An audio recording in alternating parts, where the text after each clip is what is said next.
wall, I noticed that a lot of people have been posting their favorite film from each year after the year that they were born, and I decided I was going to do the same thing. Bear with me, it's a long list. I'm 66, so you got a lot to go through, but I'm just going to read them off and maybe do a little brief description. 1959, Touch of Evil by Orson Welles, the last film of the classic film noir cycle, which went from 1941 to With the Maltese Falcon and ended in 1959 with this movie, Touch of Evil. I particularly like the opening sequence with Joy Lansing. 1960 Psycho by Alfred Hitchcock, probably his best, most frightening movie certainly ever made.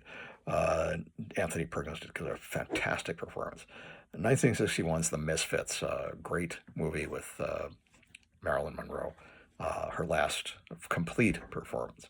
1962, Lawrence of Arabia, a great epic starring Peter O'Toole in the title role, and really fantastic.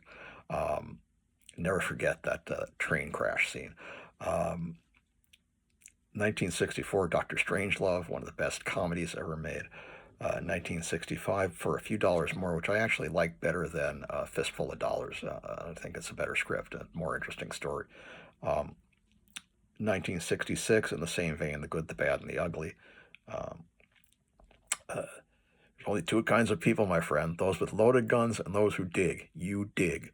1967, The Graduate, again, Dustin Hoffman's finest film, really. And of course, the gorgeous Catherine Ross at her most radiant. 1967, or 1968, rather, 2001, A Space Odyssey, Dave. 1969, On Her Majesty's Secret Service, George Lazenby's only outing as Bond, and the best Bond girl of all, Diana Rigg. 1970, Colossus, The Forbin Project, the granddaddy of all defense computer takes over the world movies. 1971, the very atmospheric and strange Vampiros Lesbos by Jesus Franco, which I just did a review of.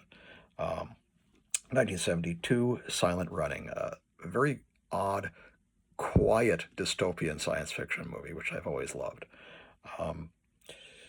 1973, American Graffiti, George Lucas's first great movie, and really great, 50s movie.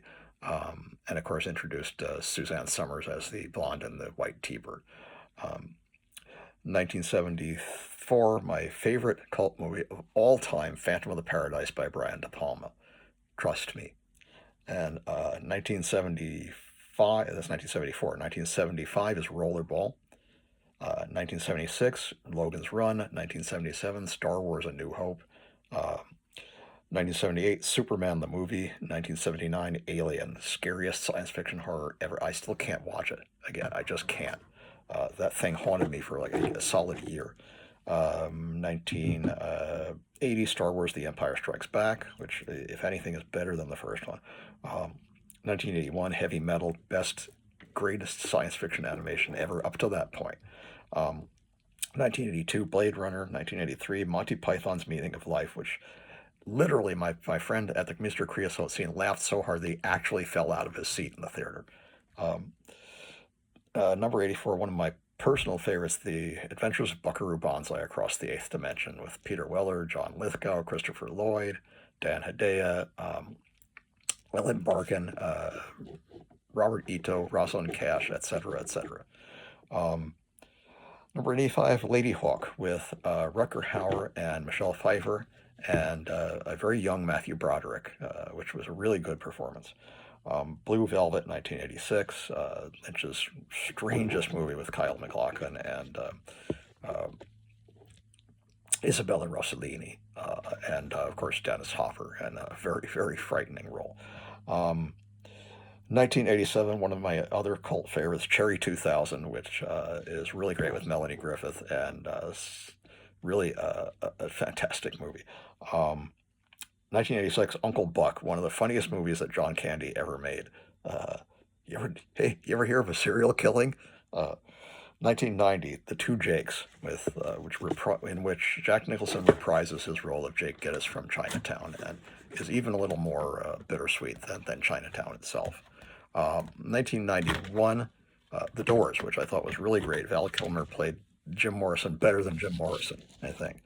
1992, Army of Darkness, which is one of my favorite movies with Bruce Campbell. Just hilariously funny.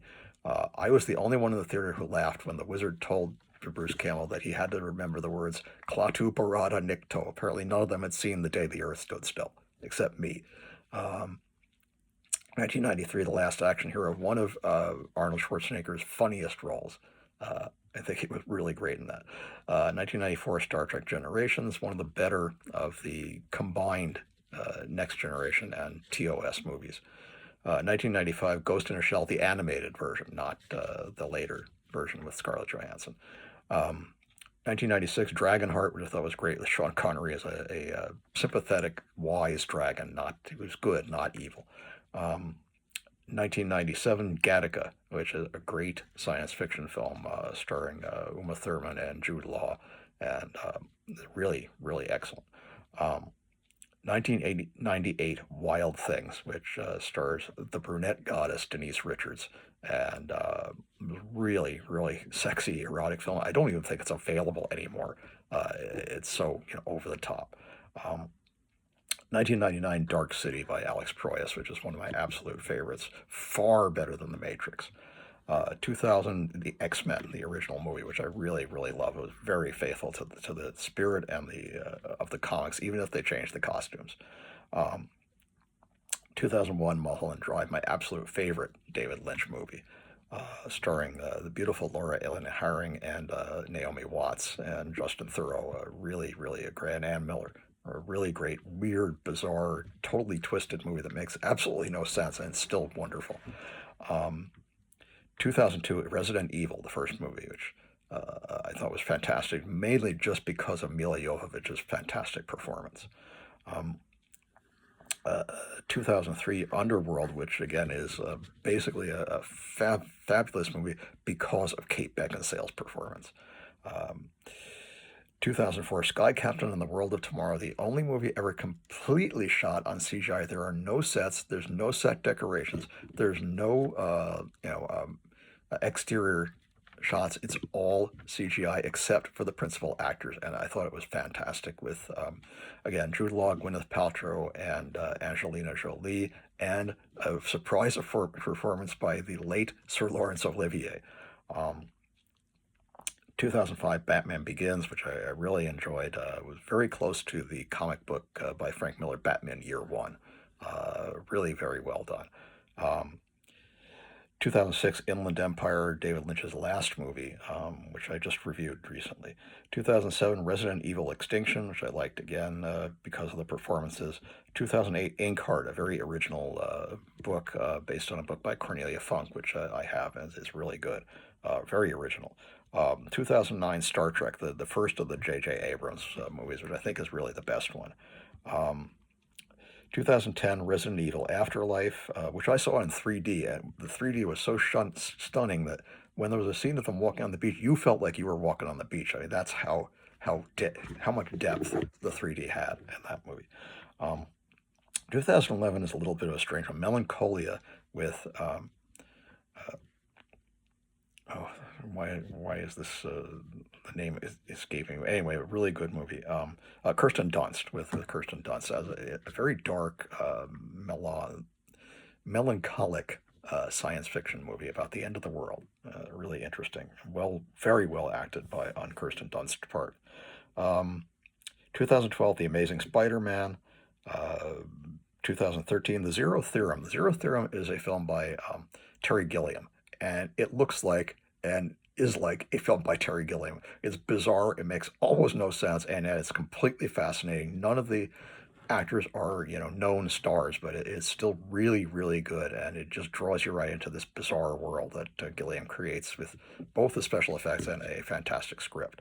Um, 2014, Lucy with Scarlett Johansson as a woman whose abilities are enhanced by a brain enhancing drug and makes her into sort of a superhuman. Has a very strange ending too. 2015, The Martian, just fantastic performances and very terrific script based on a really good book.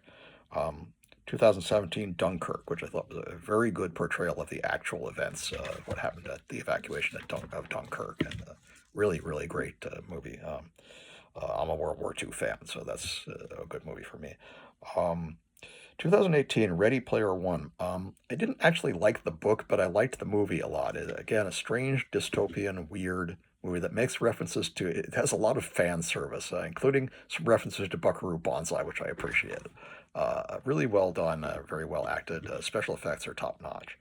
Um, to the 2020 archive. Oh no, sorry. 2019. I Am Mother. Another very bizarre, strange, dystopian science fiction movie that has a hell of a twist at the end that I'm not going to spoil.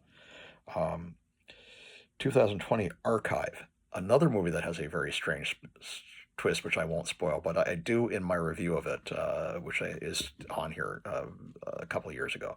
Really good, interesting movie about artificial intelligence. Um, 2021 Suicide Squad, which I am in briefly, walking past one of the cameras while I was walking a dog.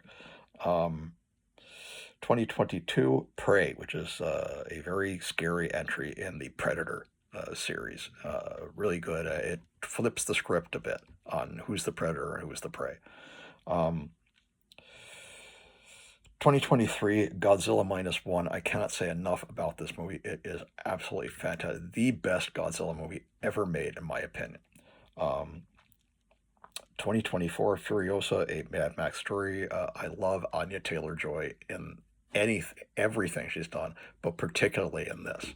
Um, 2025 Superman, the new version, which I really liked, and for the Crypto, the super dog, I liked that. 2026 I haven't seen yet, but I anticipate that my favorite movie, if it comes out this year, will be Godzilla Minus Zero. I've seen a trailer and it looks fantastic. So that's good. 2027 is probably going to be Spaceballs 2, the new one, which has been completed, and Mel Brooks has just done a very funny trailer for it, which you should see.